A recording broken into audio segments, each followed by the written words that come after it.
Now, during these last 6 months, how do we know it's 6 months? Until the time of his death and resurrection. Because he goes to Jerusalem for the Feast of the Tabernacles. That is a fall festival.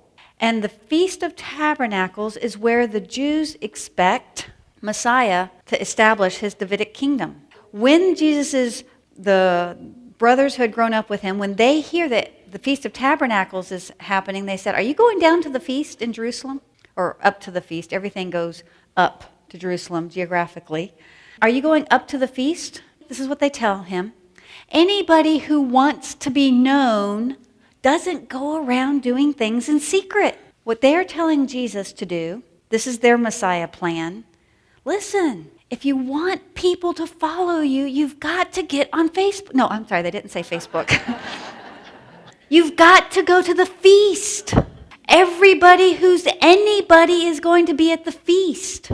And that's where Messiah is going to be received.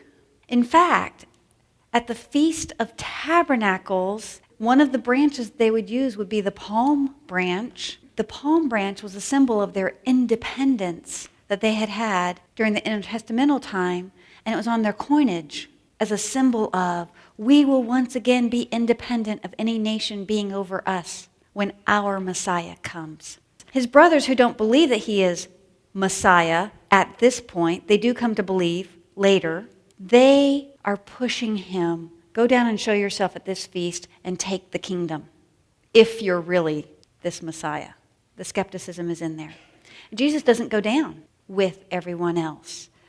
He shows up in the middle of the feast during that week. It's 8 days long. When Jesus goes to this feast, there's a pouring out of the water ceremony, and there is a lighting of the candle ceremony. And the lighting of the candle is not like a Christmas Eve candlelight service. The pictures that I've seen of them, they're huge.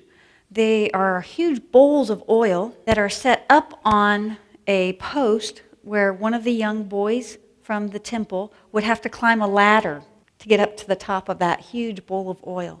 They had 4 of these in the courtyard of the women. Then, when it got dark in Jerusalem, the lights would all be lit in this celebration. Can you imagine? I mean, the joy that was in this celebration, this light. And where was it coming from? Right in the temple court, and everyone could see it in the city of Jerusalem.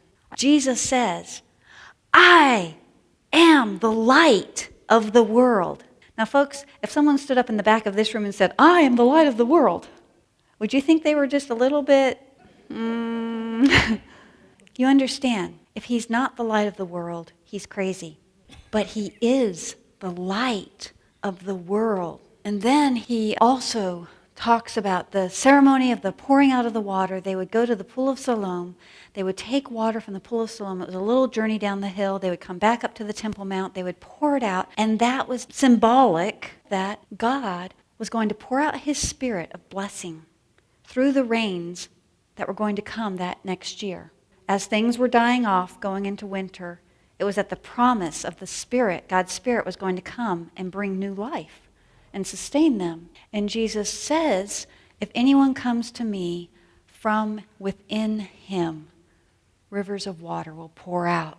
He's using this occasion to confront, for the final time through, we're 6 months away, it's going to go very quickly, to confront the false teachers, the upper crust in the temple, and to call those to himself that will hear his voice and come. If you look right above this whole series of pictures, it says the man born blind washes in the pool of Siloam. This is John chapter 9.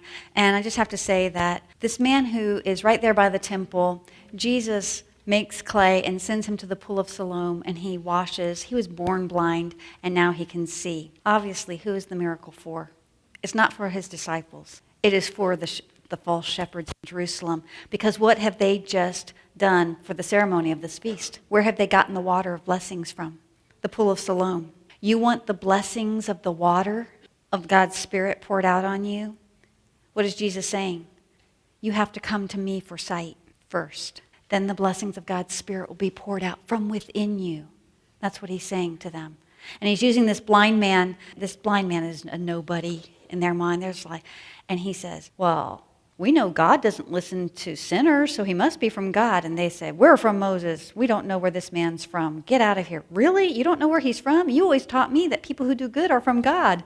He's quoting to them what they had taught him in the synagogues. And so they throw him out, and he follows Jesus. So that's John chapter 9. John chapter 10, Jesus says in verse 11, what are those 5 words?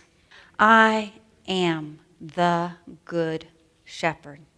And you know by now this is not just a generic, oh, I'm like a shepherd. What is this? This is a specific reference to what? Ezekiel chapter 34 in the Old Testament. I will send one who will come, who will be the king from David and will be my shepherd. Jesus very clearly says, I am the good shepherd. Now, who he is and what does he say he's going to do? The good shepherd lays down his life for the sheep. So what is he teaching? Who he is, who they are, and then he says, I'm going to lay down my life for the sheep. Well, look in verse 26. You don't believe because you are not of my sheep. My sheep hear my voice, and I know them, and they follow me. Sheep will follow. And these sheep, small group, and even others, they heard and knew this is the one. This is the shepherd. Prophesied from the Old Testament. We know who he is, the Messiah, the Holy One of God. We will follow him.